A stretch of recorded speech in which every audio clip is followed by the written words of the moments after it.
एक बार हम उनसे बात करें। 1-to-1 संवाद रफीक जी चल रहा है, तो क्या लगता है कितना ये जो मंथन है इससे अमृत निकलेगा?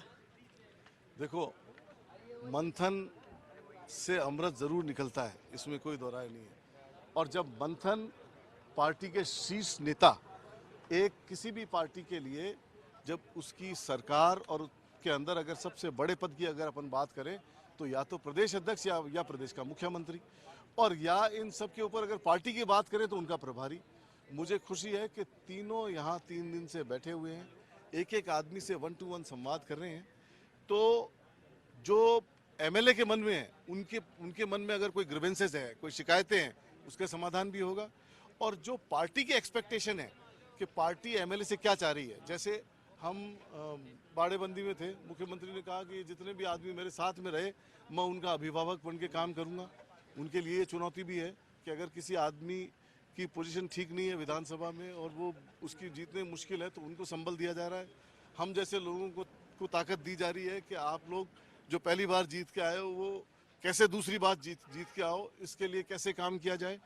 और मैं ये कह सकता हूँ कि आज के समय के अंदर पूरी दुनिया का, मैं इंटरनेशनल घुमा हुआ हूँ 50-60 देशों के अंदर, पूरी दुनिया के अंदर राजस्थान ने जो जो फैसिलिटीज दे दी आम आदमी को, सोशल सिक्योरिटी की फैसिलिटी दे दी, बिजली की फैसिलिटी दे दी, पानी की फैसिलिटी दे दी, ये पूरी दुनिया में कहीं नहीं है।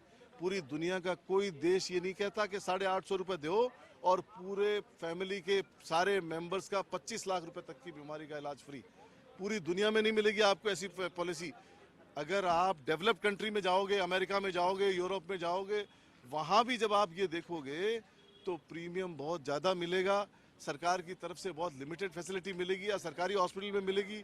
यहाँ आपको 850 रुपये देने के बाद में पूरे परिवार की 25 लाख का। लेकिन कई जगह पर ये देखा गया है, अभी जो एक रिपोर्ट कार्ड भी सुखजिंदा रंधावा तैयार किया है, कुछ विधायकों की उनके इलाकों में एंटी इनकम्बेंसी, सरकार के प्रति इनकम्बेंसी नजर नहीं आ रही, लेकिन विधायकों को लेकर कई तरह के शक शुबा है, तो उसको लेकर क्या कहेंगे आप?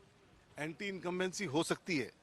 कारण क्या है कि जब आदमी 4 साल में शासन में रहता है, जैसे मैं हूँ, मेरी क्या बात आपको बुरी लग रही है, क्या बात आपको अच्छी लग रही है, इसका मेरे को अंदाज़ा नहीं होता। उसी बात के लिए यहाँ मंथन किया जा रहा है। यहाँ ये आदमी को ये एहसास हो कि ग्राउंड लेवल पे जाएं।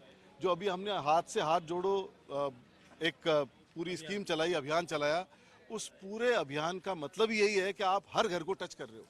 अगर कोई आपसे नाराज है, आप किसी घर पे आप हाथ फैला रहे हो और नाराज है तो वो हाथ बांध लेगा, आपको पता लग जाएगा नाराज है, और आके आपको माला पहना के वेलकम करेगा तो आपको पता है कि आपका वेलकम कर रहा है, इसका मतलब आपसे खुश है। तो आपको धरातल पे अपनी चीज को, अपने कार्य को जांचने का मौका मिला। रफीक जी, कई जगह निचले स्तर तक गुटबाजी है, ये जो ऊपर में जो गुट बने उनका असर नीचे तक भी गया है, उसको कैसे दूर करेंगे? जब कोई डेमोक्रेटिक राजनीतिक पार्टी होती है उसमें ग्रुपिज्म भी होता है, लामबंदी भी होती है, गुटबाजी भी होती है, एक दूसरे के सपोर्टर और दूरियां बनाने वाले लोग बाग भी होते हैं। तो मैं ये कह सकता हूँ कि ये डेमोक्रेसी का हिस्सा है, लोकतंत्र का हिस्सा है।